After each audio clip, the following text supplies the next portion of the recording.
When I ran my CrossFit gym, everyone had to complete a series of fundamentals classes before joining the group workouts. CrossFit involves complex movements, and I was adamant about nailing down form before adding weight, speed, or intensity. That meant learning Olympic lifts with a PVC pipe first. And people would roll their eyes when I handed them what was essentially a lightweight plastic tube. But 10, 20, 30 reps into a complex movement, they were sweating, shaking, and I like to think saying, okay, she was right. But nailing down the basics and creating a foundation of systems may not be the sexiest thing, but it's absolutely what stabilizes you and your business. My guest today is Ben Speich, a fractional COO and EOS minded operator who has spent his career inside companies where the work grows faster than the systems. After years leading operations in event production, education, and global tech, he shifted into fractional work to give founders something most never get: a partner who will tell the truth about what's actually happening inside their business. He's known for asking the uncomfortable questions, like why sales teams are held to a 5 times salary quota that the delivery team can't support, or why half of a company's projects are generating almost no revenue. His approach is simple: clarity, accountability, and weekly habits that turn growth into scale and scale into profit. And when he's not helping founders build systems that hold, he's raising 2 boys, lifting weights, and trying to keep the house running with its own accountability charts. But before we get to chatting, every episode kicks off with our listener question in a segment called Hey Coach. So, what would you ask if you had a business coach in your back pocket? Submit your questions to Leslie at thefitnessofbusiness.com. Hey Coach, I run a service-based business with a small team, and I feel like I'm constantly in reactive mode, answering client questions, fixing mistakes, jumping in to solve problems that shouldn't need me anymore. By the end of the day, I'm exhausted. I know better systems would help, but I don't feel like I have the time or space to build them because I'm always putting out fires. How do I break this cycle? Then that is when they hire you. Yes, exactly, which is very common, I think, in what I hear. And so my biggest thing doing things like this, doing podcasts, thank you for having me Yeah, on. yeah. Oh, yes. Welcome. Um, And that too. Welcome.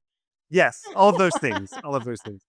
Um, but the way I like to run what I do is by is as much free information and sharing as possible. I think it is the absolute best marketing that is out there. And so I constantly am answering questions exactly like this: is how do I start? And I did a post this morning about people getting ready for the new year and zero inbox, and I'm going to do a zero inbox. But it starts to this question: is like, why is your inbox even full in the first place? What are people asking you for? And if they're asking you for the same thing over and over again, then they're not clear on either A, where to go for that information, who's supposed to hold that information, or if it is repeatable enough, where is it written down that Mhm. that's what you do? So it's a lot of it sounds very basic, but it is starting to just write the things down, just Yeah. starting somewhere with a board in the world of EOS. It's called our IDS board, where you identify, discuss, and solve Mm. the things. And so by writing it down, I tell a lot of entrepreneurs who are typically shiny object or squirrel chasers. I Um, don't if understand. Yeah. if you if you have it written down, it can at least leave your brain, Yeah. to say, "Oh, I already wrote that down. We're going to talk about it later. I don't need to continue down my rabbit hole." And so I think that's my first advice always: is start writing the things down that people come to you for, try to categorize them at some point, and then when you take an hour and sit down and go, "Okay, what are all the things that I wrote down in the past week?" You can start seeing where the groups are and go, "Okay, I need more clarity in this area or Yeah. this role or this task or whatever it is." So that's very, very common of a question on where to start. And I could always just say start by reading the book Traction, which for me changed my journey of my career.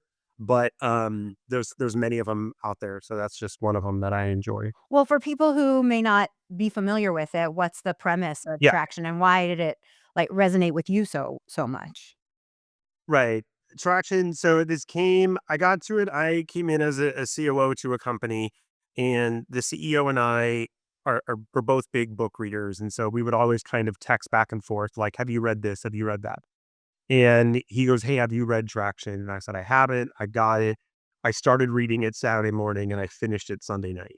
It was like, I just went into it Yeah. and I go, this is exactly, yes, like this is everything. For me, I'm very analytical. I love structure. That's my working genius, right? Is I'm an organizer. And what this was, it is a breakdown of all of the things that are already out there and we already knew. Um, that's part of it, and I'm sure, the author Gino would probably say something similar. It's not like he made up anything brand new. He just took all of the things that are out there and put them into one place, into one structure. So every business is broken down into 6 parts. You tackle those, things individually. They all relate to each other, but it's a way to kind of put them in order and say, okay, first do this, then that, then that. And it just gets you kind of going and gets you working. And it gives the visionary, they call it, the person who has all the ideas, it gives them an actual space to go and be the visionary. Like that's part of it that I talk about all the time with people I work with is if in the entrepreneurial space, the solopreneur, you start growing and hiring people, you have done every single job within the company already. You've been the marketer, you've been the sales, you've been the finance, you've had to do this, but none of those people that you bring on can ever be the CEO. You are that person. So the goal, I think, of EOS is to let you go be that person, give you the space to be that person, and the rest of your business can then operate without you. So your inbox isn't full. So you're not having to repeat things over and over again. Those type of things. And so it's a fun. I enjoy it. Fun is a relative term. It's fun to me I think lifting because weights is of fun, the so. yeah, and I think I mean, to your point earlier with what you started the podcast with, when you're talking about lifting, right? You do have to practice the motions and all of the things before you're going to add weight because that's when you're adding the stress and volume and scale Yeah. to what you're doing. So it's a perfect analogy into business. Yeah. Well, would you say that um because of that, like in an ideal world, someone would start their business implementing or creating these systems and having them in place in order to grow in the most efficient way, um, but recognize that's not necessarily realistic that most people would probably come to you or someone like you because they are putting out too many fires and now need to sort of work their way backwards. So, I guess the fitness Yeah. analogy, like, maybe they've had a few injuries or they're not making the progress that they wish they would, so Yeah. then, outside of having giving the advice that, categorize sort of like the common pain points. I can't believe how many times I use that phrase in this podcast, and I'm ashamed of myself. That the commonalities, then what do you do about them? Yeah. I think I do love analogies and here's a fun one to relate it to fitness. Let's say there's 2 directions. If you start your fitness journey, you start your business journey. You have probably your one client, let's probably assume they're male, who is going to lift too heavy too fast, right? They're going to injure a shoulder, injure, a quad, do something and be like, "Hey, I don't know why this hurts every time." And then you watch them, lift and you go, "Well, your form is terrible. No wonder you're injuring yourself all the time." So there's one channel, and I'll come back to the analogy. The other channel, and again, let's just assume it's a female, possibly somebody who has been doing this for a while, but goes, well, I'm not really seeing progress. I'm in the gym every single day. And you go, great, walk me through your workout. And they go, well, I take the 2.5 and I do 700 reps. And you're like, okay, you know, there's that other one. Your form is probably perfect, and let's say it is great, and the way you do it is right, and you're doing the things. It's time to put some weight on. Like it's time to. You're ready for this. So those are the two channels that I usually kind of see. Now Hmm. in business, what that means is in one direction you're growing, your revenue may be up, your pipeline may be up. You got good, maybe marketing and people are talking about you in the market, but the outcomes are all over the Yeah. place. You're in the day to day, and so never does it the same way twice. And every client just needs handheld. And you're like, we're moving and things are happening, but it just feels like we're in this trudge of why can't we just keep this going? Yeah. To me, that's when you need that reset of let's work on your form again. Hmm. Let's pull back. We're just going to start with the bar today, and let's just do the things a couple times. And now you'll see, oh, that's why that hurts when you do that Yeah. thing or whatever. Yeah. And then on the other side, right, when you're doing all the things and everything's happening and it's always the same way, but people are kind of bored. Hmm. Like, where's the challenge Yeah. here? Like, yeah, we get a client, they're immediately onboarded. The emails go out, this happens, da da da da da. But we don't start a new client until that one's already through. But why not? Why don't we have people that are dedicated to new client onboarding and acquisition and don't let the people who sell also implement? Hmm. Like, we need to break that up a little bit so we can start this machine running. Right. So those are the kind of the two where I see people asking for help. Well, what do I do here? And so I come in and I have these conversations. I do these kind of interviews just like you would assess somebody's form and hear how it's going and look at, hey, are you writing down, your weight progression and things like this? And then you go, okay, you either need to turn the lever on and start lifting some weights, or hey, we need to kind of walk through the motions again and really make sure we know what we're doing before we start, adding the weight again. Yeah. How's that for Oh, an analogy? well, got all my sound bites, so thanks. That's really the only reason I do this. Um, Right. no, and so my question to all of that, well, lots of them, but Yeah. my initial question is, Yeah.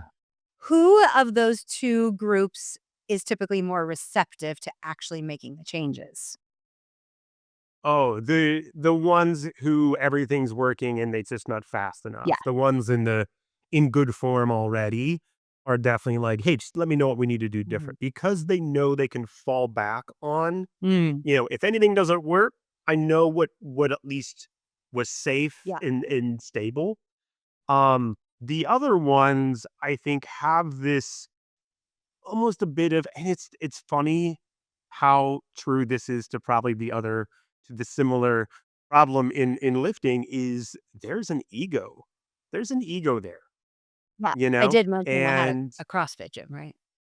I right, right, know a right. thing or And 2, yeah. so when you approach the person who isn't, has a little bit of goopy form or whatever, that maybe it is because of injury. Now, that said, there are, as you know, there are the over the definitely established and confident people who do things in kind of a funky way, but it's for a specific And reason. They're targeting that specific muscle, and you're like, oh, okay, yes, in that way, that is correct. It's like when you watch an old videos of like Arnold or yeah, somebody, and you're like, I've never seen anyone do it that way, but totally. he Yeah. did it a very specific way. And that's because they had all of the other foundations already built and they were able to do that. And I think that's what in business is kind of tough, where people are like, I'm a maverick. I just do this. I landed this client because of all of these lucky things that happened. And then they just keep trying to repeat the luck that they had. And they're not relying on the base foundation of execution. And so that's a tougher, I think, sell to say we need to step back. And they go, no, no, no. I'm supposed to drive it forward. And I'm like, I understand, but everybody else, needs to be able to come with Yeah. you. And to do that, we all need a little bit of the muscle memory Yeah. built up. So, Yeah. I feel like this notion, this concept of stepping back in order to move forward is like it must come up in every conversation I've had on this podcast, which I find really yeah, fascinating and unexpected, and yeah, obviously so universal. I have 2 sort of responses as you're talking through yeah. that. One, um, I once had a coach and I've been lifting weights for, I don't know, 20 years or something. And like I can Hmm. lift, at least I used to be able to lift relatively heavy and my form is good. And I remember him saying one time when I was going for like a 1 rep max deadlift, I was like, "Oh my gosh, let me know if you see my back rounding." And he's like, "Here's the thing. You have done like hundreds of thousands of reps and heavy reps with pretty much perfect form.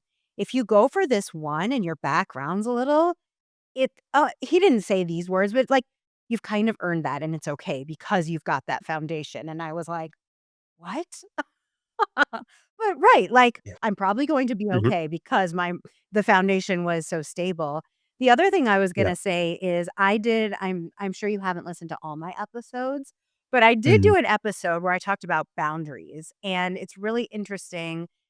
2 of the things you mentioned already were kind of 2 stories I told in that episode. One being, um a boundary that I did not set with, gym members who would call me at all hours and say, "What time are classes again? And, can you remind me?" And I was like, "Ugh," and I would call them back and say, "Classes at 10," or whatever. Hmm. But my advice to, my past self and to people listening is like, make sure things are clear so when these questions come up time and time again, you can say, "Oh, it's all on the website. Oh, wait, is the website not up to date?" So I just think that's really interesting that it sort of like comes back around to the the concept of boundaries playing in here where that takes so much of your focus. It can Yeah. when you don't have Yeah. those boundaries and systems established. That was a super long-winded response, but No, but it's so true. Like I think there's a question of why, asking why to a couple things. And you're getting these phone calls. You're like, why am I getting these phone calls?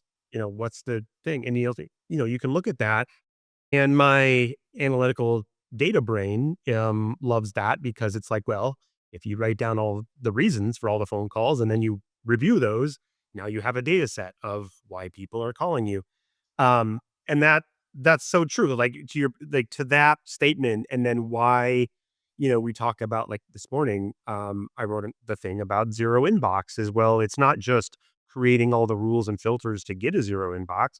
It's to go through some of those and be like, okay, what's the theme here in a lot of these? And now with these amazing AI tools that we have, you can ask those yeah. questions. Like, what are the main questions I get during the week? So that's another one. And that the boundary thing is a really fun exercise I've talked about in the past month or so. I think I saw it somewhere. I stole it from somebody. And then, but it's the vacation test, Mm, right? Go on vacation, and when is the first time you're going to get a phone call and what is it for? mm, And then record that. yeah, And then you solve for that, right? Like, okay, when I get back, I'm going to have to fix this if I don't get asked this question.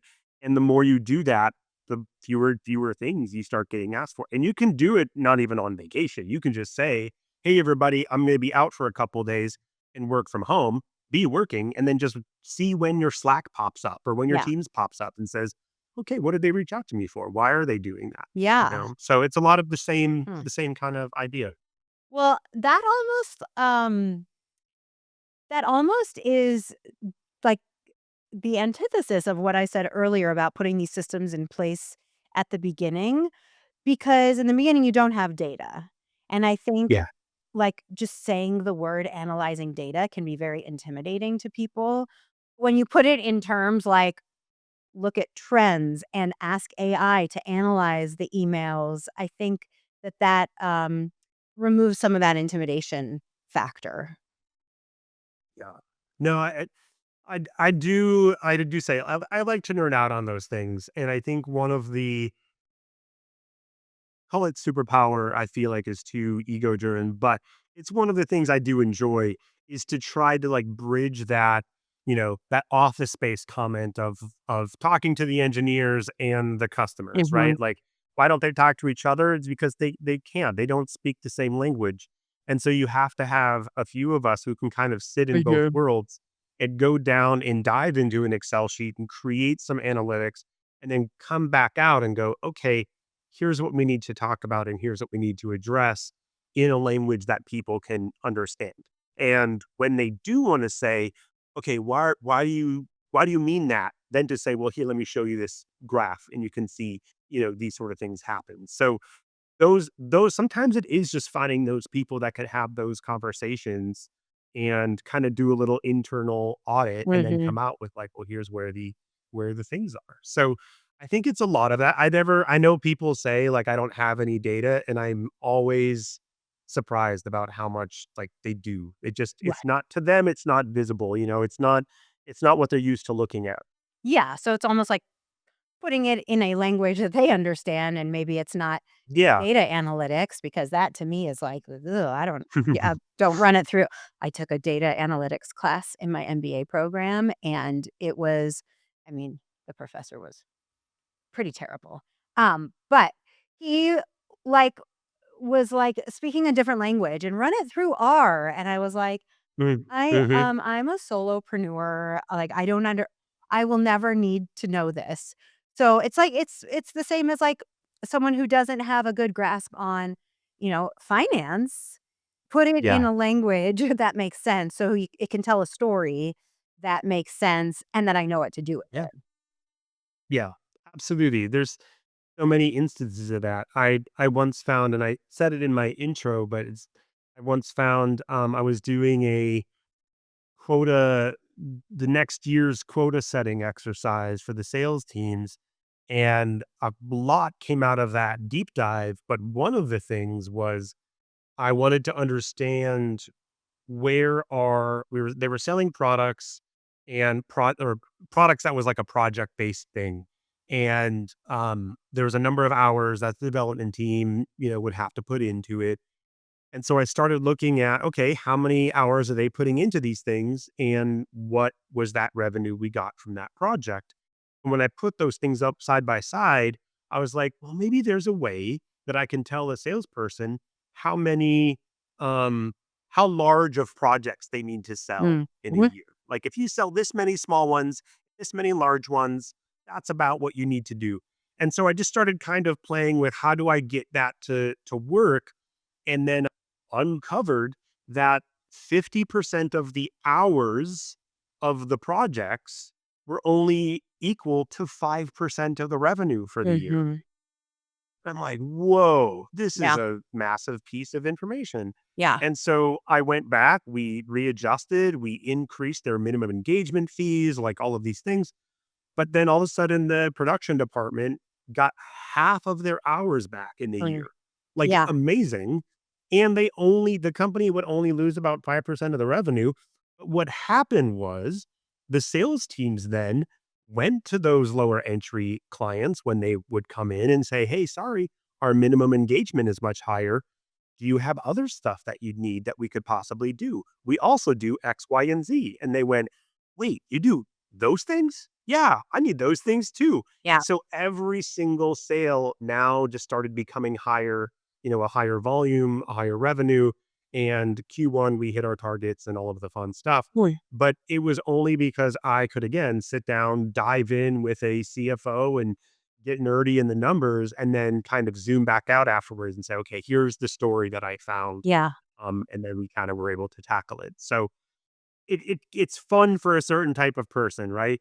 And I think that's kind of the piece. I mean, I do very similar transition completely, but I run all of mine and my wife's exercise routines.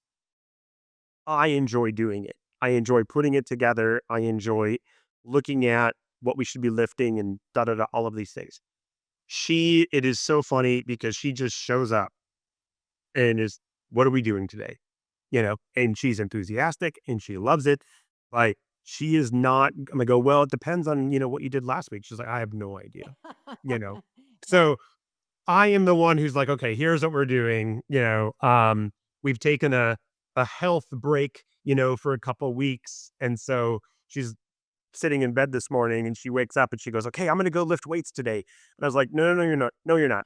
No, you're not. You haven't lifted in, 3 weeks. I go, let's just do some 20-minute, warm up body weight exercises Yeah. to get our muscles back in order. And she's like, okay, fine.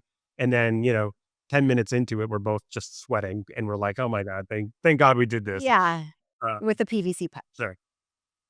Yeah. Yes, yes, you gotta ease into it, you know? That's right. You do. And that is okay. It's again just like Yes. taking that step back because you can't in Right. whether it's in fitness or in business, just like go into hustle mode 24/7. There's just nobody Yeah. can sustain that. Even if they tell No. you they can. I think they are lying to themselves and to us. Yes. Or they're Yes, yeah, absolutely. special kind of coffee or some other thing. Right, right, absolutely. So when someone brings you in and kind of going back to the example you just gave of Yeah. the projects versus the revenue versus the Mhm. hours. So like when you complete your work with them and you sort of get them on the right track, what sort of accountability do you put in place with them, for them? Like what does that process look Yeah. like? Yeah, there's a few things, some of them probably enough use the word accountability in them, but there's a few kind of exercises that you need to establish and set up. And one of the first ones, so I talk about a few things to set up. One of them is, like I already said, the IDS thing, right? Like, where are the issues? Yep. Let's identify, discuss, and solve the issues. That whole thing of, if you can say the problem clearly and concisely, you've already solved 50% of Mhm. it, right? Like, that's one thing. The other thing that I always push to set up, whether you dive into EOS or not, is what they call an accountability chart. And it lists off the roles within your company, not a hierarchy. There's no people's names on it. It is like, what is a sales role Mhm. and what does that do? But the big question, which is it was my thing, the dead horse that I will beat, and you will hear me say probably way too many times if you talk to me, is, what does success look like? Mhm. And, like, that's the question to answer in that role. How do we define success Wow. and what does it look like? Yeah. And you do that for every role within your company, even if you are sitting in all of those I was just seats. gonna ask, yeah, as a solopreneur, Right. you just divvy up Yeah. what you do when. Right. Yeah. Right. But I do it for myself. I'm the only one in my business. But I have all of those seats defined. So I know when I'm in a sales hat, what the success looks like in that hat, and then I can take it off and move to the next, and that sort of thing. I think the big challenge in everything, as we know, and like we just talked about, is when you're wearing too many hats at the same time. If you were like my wife and it's leg day and you just sneak over to do some curls, like, no, no, no, you don't do that. Come back over here and breathe at the squat You don't rack like with me. smack her hand off a dumbbell, right? No, no, no. It's it's quite comical. But I think that same thing happens in business. And so trying to identify what success looks like means you're not done yet. You have to finish the thing before you go to the next. Yep. And so an accountability chart allows us to do that, to say, this is a role. And then when you do have somebody and you say, hey, here's a role within my company. Um, I want you to be in it. Do you want to be in it? And those questions, you say, do you get what the role is? Mm, Do you understand what success looks like in this yeah. role? And that's the G of this acronym. And the W is, do you want this role? Mm. Which is a very powerful question, which I don't think a lot of us have been asked in our careers Yeah. to say, do you want this role? Yeah. It was if you're a really great salesperson, guess what? You're going to get promoted to sales manager. Yeah. Why? I'm a great salesperson. Nothing to do with managing people. Yeah. So why is that there? So if you can be asked, do you want this role? It's an amazing power, I think, to say yes. I get it and I do want it. And then the last one is like you spoke to earlier is, do you have capacity to do it? Given all of the things in the company right now, given your home life and all of the stuff, how's your capacity? And you go, yeah, I'm good. I'm able to do it. I think I can do it. Let's go. And then that's an amazing exercise for people to do. Yeah. And so accountability chart, that's the second one that we like to set up. And then the long-term accountability, which is probably where more people are familiar with something, is putting together, the scorecard, right? I mean, and this is a direct direct analogy or direct link over to working out, right? I mean, I always, even if it's within my own head, always known what I did last week in that weight, and what I'm trying to move up to and things like that. But if you don't have those things, how much harder is it, right, to go to the gym and not remember and be like, I have no idea. So take the success of that accountability chart and go, how are we going to measure that success? And put that onto some scorecard Mm. where people put numbers in and say, this is how we're going to measure Mm. that success. Those are three things. There's a lot more within EOS, but Right. those three things alone are enough of an exercise for anybody to get going and get started. Yeah. And then probably realize, okay, I really do need some help to get all this stuff going and put together. And that's where I love the fractional stuff, which is where it doesn't take me it doesn't take me 40 hours a week anymore to run a company. I can run companies, especially at the scale and the level that we're talking about in the small business.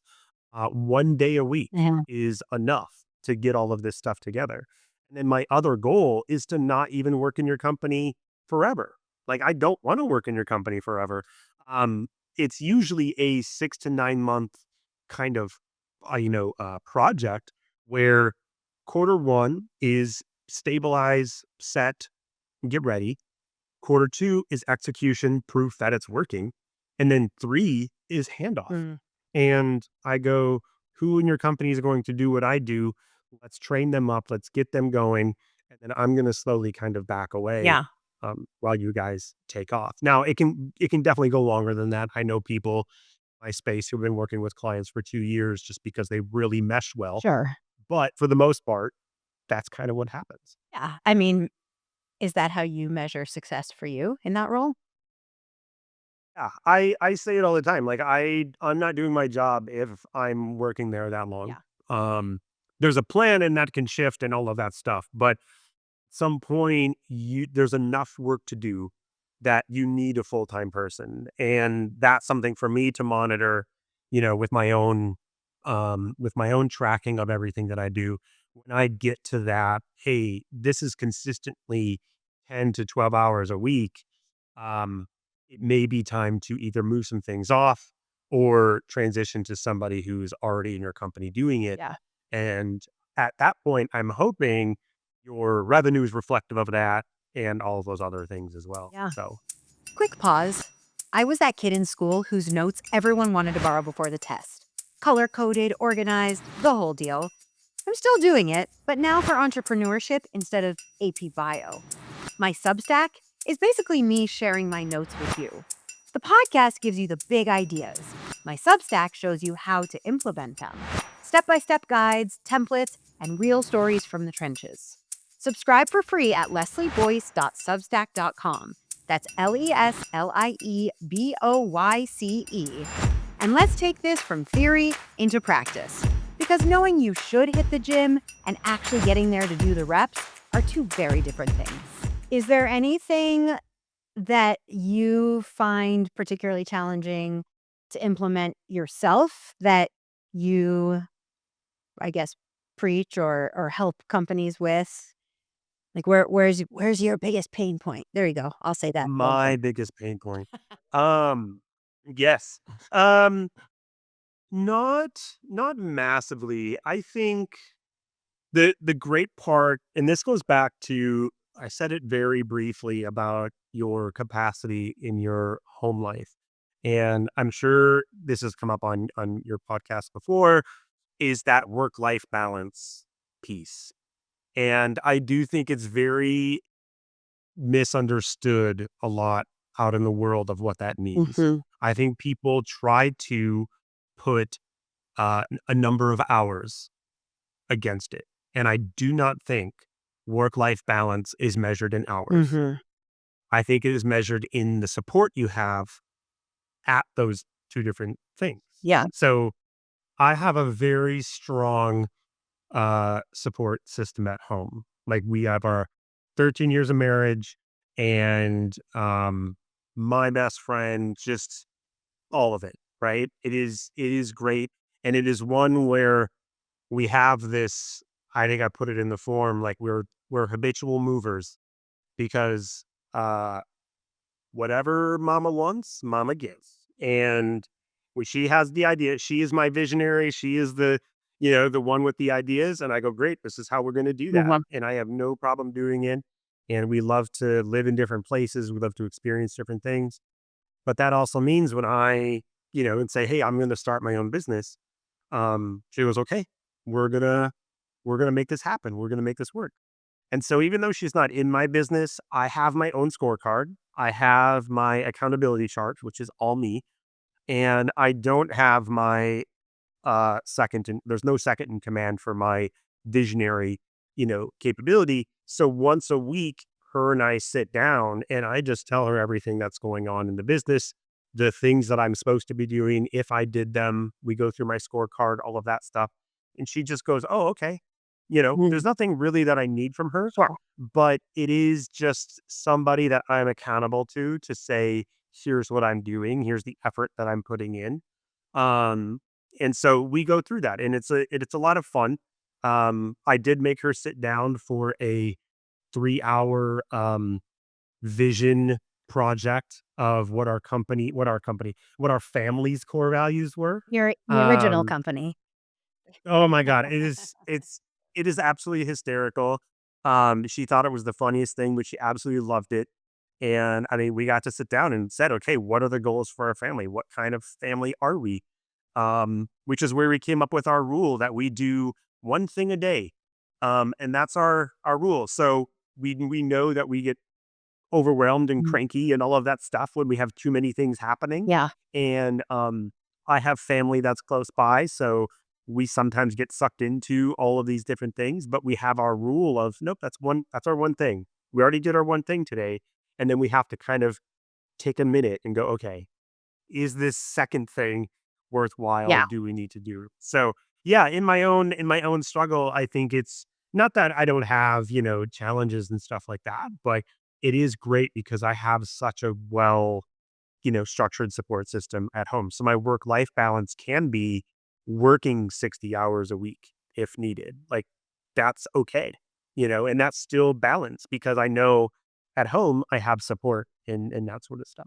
Well, and the ability to be present when you need to be is not contingent upon a number of hours either. No, no, absolutely. I get done, there's so many things that I have to do, but yet this is the benefit of working from home, I think, that Mhm. I think people there's so many little things in there, but like, I do all the laundry at the house. I do all the cooking at the house. And if I can get that stuff ready, I can text my wife on she'd go, "Hey, dinner's in the oven. I have phone calls I have to do tonight. My door is going to be closed and blah, blah, blah." And then I'll come out, put the boys to bed, and then finish up what I need to do if that's what I need to do. And she's just like, oh, hey, welcome back to. And that's fine. Like that's just how it is. And it's a great support system to have all of that stuff Yeah. possible, but it doesn't work unless for me and her, there was some kind of structure around it that we could both kind of rely on and go, okay, let's talk about that on Sunday when we do our meeting. and, bring that up on how we're going to tackle it. So it's a very relatable to business, I think. Well, yeah, and I mean, ultimately, if we're gonna just, like, put a sweeping generalization on it, it's the ability to communicate clearly and Yes. communicate and listen and Yes. understand and clarify and do all those things. So, yeah, it's important for Yeah. family, kids, business, all of it. Right. So, yeah, it's Right. very No, interchangeable. it's amazing what that can do, and obviously, it's not like I'm saying this is the perfect way for everything to happen, but it's a good way to get something to stabilize a little bit of the chaos, Yeah, and then you can start testing the things and, reaching the things, which again is why that other arm, bringing this back full circle to where it's the people who have the perfect form but aren't adding weight. Like, what a fun place to be, in my yeah, opinion, right? agreed. I mean, if your business is like everything's working, it's always on point, but people are bored, or, they're itching for more. I mean, I think that's kind of fun. I mean, it's a little scary, I suppose, for people to say, "Ooh, we're going to take on a big project. Are you sure we can handle it?" And at the same time, everybody inside going, "Absolutely. Like, let's do this." And I think it's similar for working out. Like, I do go light when I have an injury or something, and it's really exciting when I can get out there and do that lift and not feel it a little bit. And I'm like, wonder if I should, add a few more on here and see how well this is really feeling. Like, that's exciting. Yeah, but I think sometimes it takes the outside person to push you to say, "Yeah, it's time to take that risk," or "You can afford to take that risk," or "Hey, Yeah. you can take a risk and it can fail and that's still okay." But Yes. if you're, kind of that person who is more risk averse and is more comfortable and Hmm. complacent, well, there's a good chance that, your business might actually start to go the other direction. So if you're not Right. constantly, trying to see what else, is Yeah. out there with the guidance of somebody who's, supporting you and Yeah. guiding you and all Yeah. that. Absolutely. Every coach, I mean, to your point, like, every coach sometimes needs a coach. Like, no one, it's hard to, you know, assess your own Everything. stuff when you're in the middle of doing it. So, coaches need coaches. Yeah. Um, and that's exactly true. And it's like, yeah, you're not going to go big or go heavy if you don't have a spotter, or at least, some safety in place. And so, yeah, you need a business spotter, Yeah. and that's kind of what I can bring sometimes to the right person. You've literally, like, named the titles of, I don't know, 4 or 5 of my episodes. Really. That's So, pure that coincidence. is There's no way I went through you listen to every episode multiple times, every single obviously, one. and yes. Yes. And then you asked AI to compile the Right. What are the buzzwords? My bingo card is almost full. That's right, but you have not said pain points, so I don't know, it's dock I dock you one for that. There you go. That's the center. That was the freebie. That's right, never that's a freebie, that's right. Um, okay, so you are based in Austin, and so, um, you had mentioned, an in-person group because Yes. everything is, not everything is virtual, but so many things are virtual now, and I have certainly noticed and sensed, the need for more in-person Yeah. connections. So, can you talk a Yeah. little bit about what you're trying to build in the Austin area? Yeah. Yeah, absolutely. I say it's a really fun group. And again, just like EOS and businesses can be fun. It's called Energy, ENRG.life is the website. And it's an EOS community. So you don't have to do EOS. You can just be EOS curious.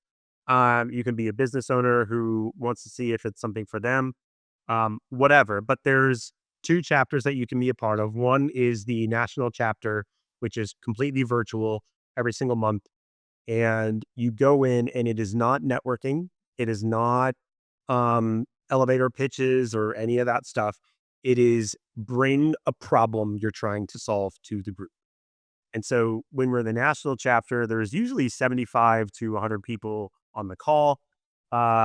we do a little bit of this is EOS and here's something we'd like to talk about. And you get to bring that back and kind of think about it and go, oh, that's a cool, thing. Let's maybe tweak that, or let's maybe um, get back into that discipline if we haven't, been doing that the right way in a while.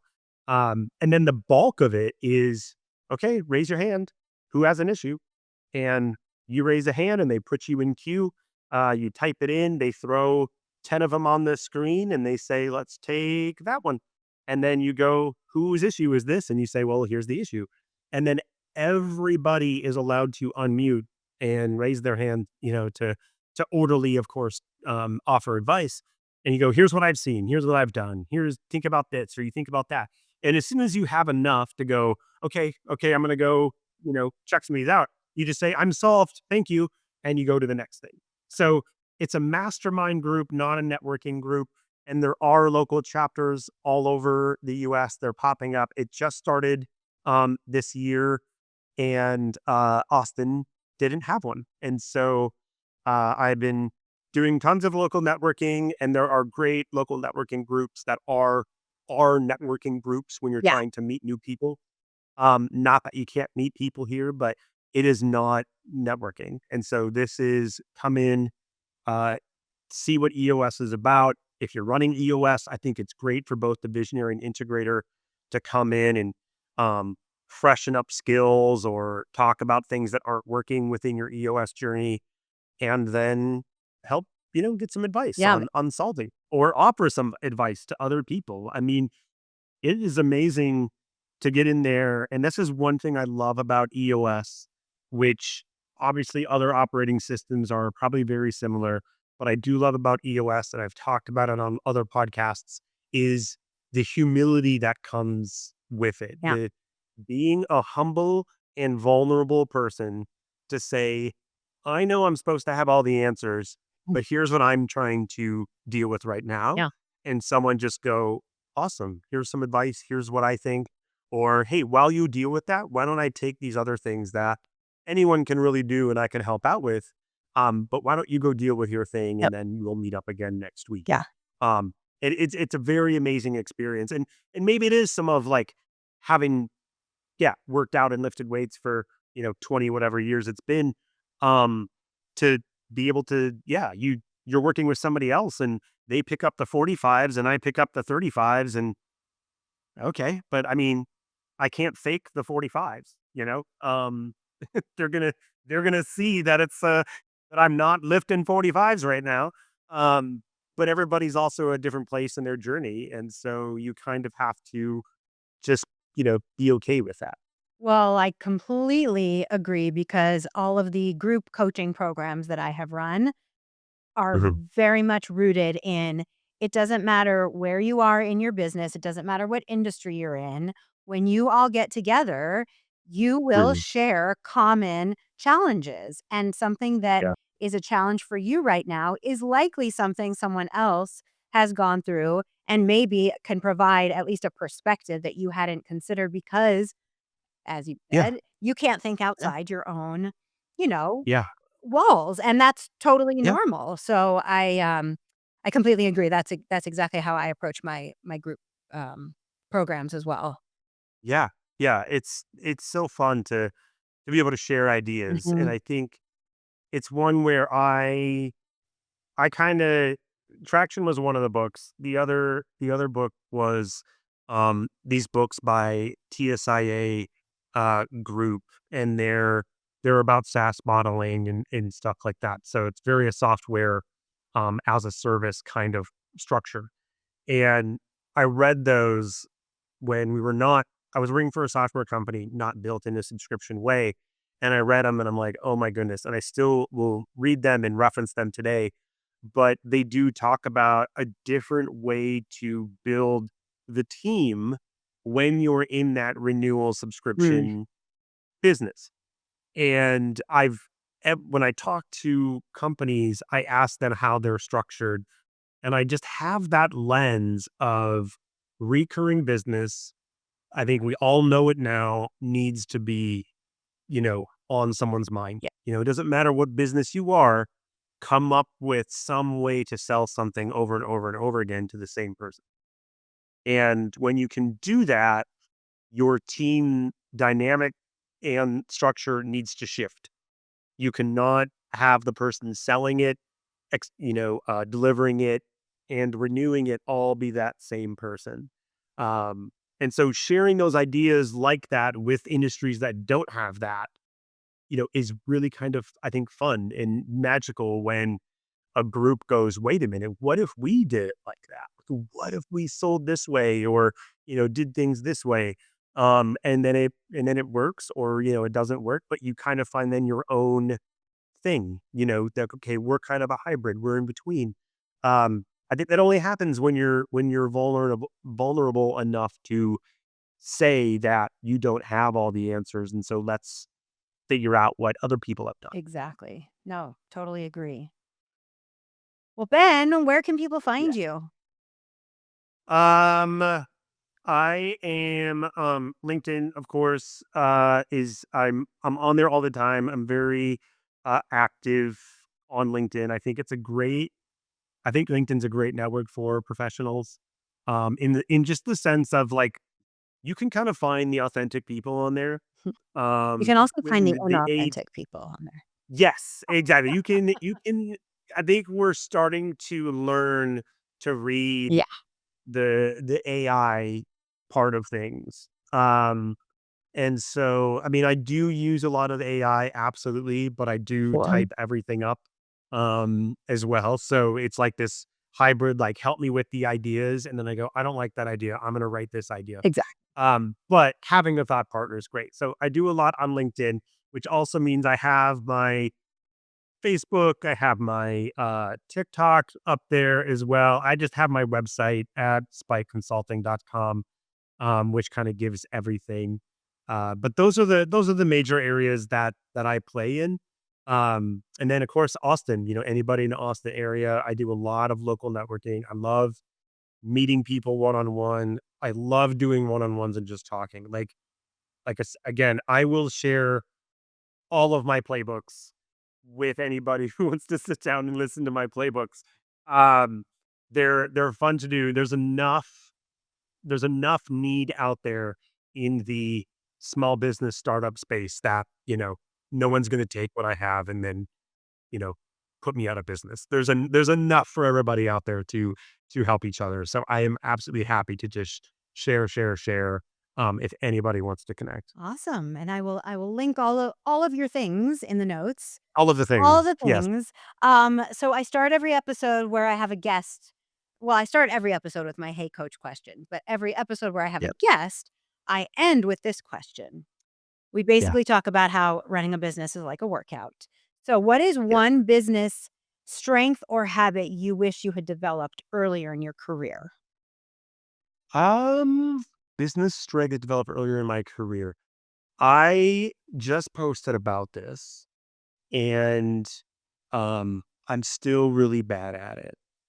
Um, but self-promoting, I think is one that I enjoy putting my head down and doing the work. Mhm.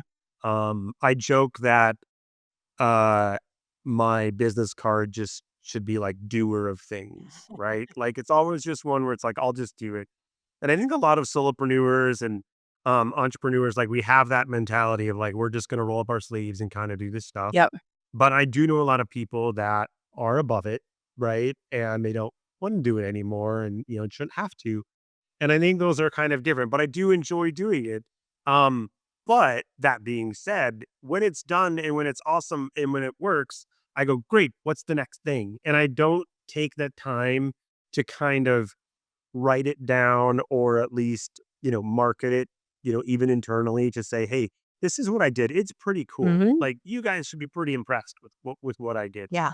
Um, I've had to try I really have to work at doing that.